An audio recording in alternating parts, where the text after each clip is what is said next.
let's talk about three Yankees prospects who should play big roles for the team in 2023. Obviously, the Yankees have a lot of talented players in the farm system, but here I have three players who I think we will see in 2023 and who will play big roles having success with the Yankees. So, let's get right into this. Number one is Anthony Volpe, the Yankees' number one prospect, one of the top prospects in all of baseball.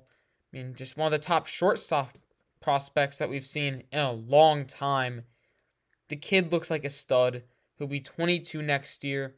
He's played in Triple A. He has a good bat, a good glove, and he was told by the Yankees general manager Brian Cashman that he has a chance to be on the opening day roster, depending on how well he does in spring training.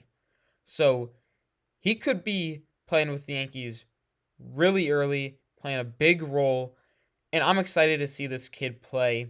He plays with a lot of heart, a lot of hustle. I'm excited to see him in the Bronx. He might have to start off in Triple A if he doesn't do well in spring training, because the Yankees do have Oswald Peraza on the roster, and they still have Isaiah Kiner-Falefa.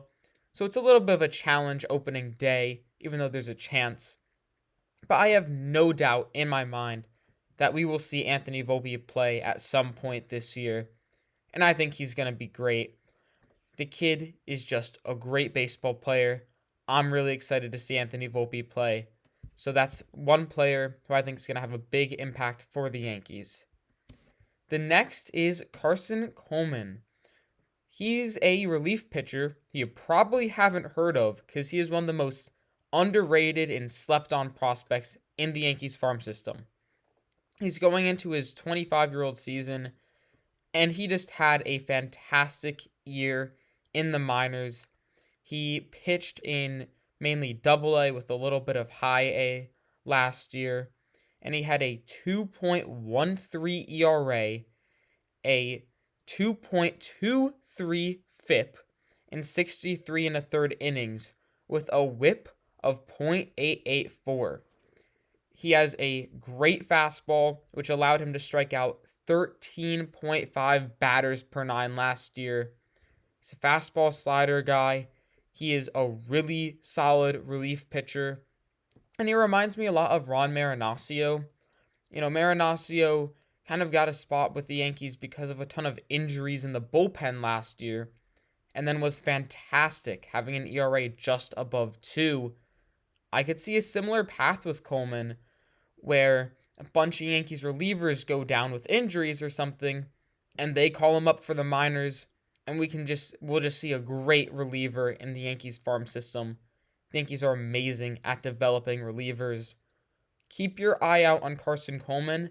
Not a lot of people are talking about him, and in my mind, he is a great prospect. He's ranked number 30 on MLB Pipeline at the end of last season. I expect him to be much higher when they update their Yankees prospects for 2023. So, a slept-on prospect here, and someone I think will play a big role for the Yankees. The last player is Everson Pereira, and what makes me so sure that he will play in 2023 is that he is on the 40-man roster. Volpe and Coleman are not on the 40-man roster, so, it would be a little bit of a challenge to get them to play. Not too much. You have to clear a 40-man roster spot, release someone. But Everson Pereira is on the 40-man roster, so he can just be called up in the snap of a finger. He's the Yankees' 5th ranked prospect according to MLB Pipeline. He's a 22-year-old right-handed hitting outfielder. He just played in High A and Double A last year and hit .277 with an OPS of .819. So he's a good hitter. He's a good defender, plays center field, stole over 20 bags last year in 102 games in the minors. If Aaron Hicks is struggling in left field, if the Yankees just don't have a left fielder and they're midway through the season or something, they should probably say, hey, Everson Pereira, have a shot in left field. Because I think he could play there. I think he'd be better than Aaron Hicks. Aaron Hicks is just not that good. And Pereira would bring a certain energy to the team. You call up a rookie who's now fighting for a roster spot. I think he will play, especially with injuries in the outfield. I mean, Stanton's never healthy, Hicks is never healthy, and Hicks is not that good. So don't be shocked if Everson Pereira gets a lot of reps in left field next year. So those are three Yankees prospects who I think can play big roles in 2023. If you have any players, put them in the comments below and tell me what you think of these three Yankees prospects.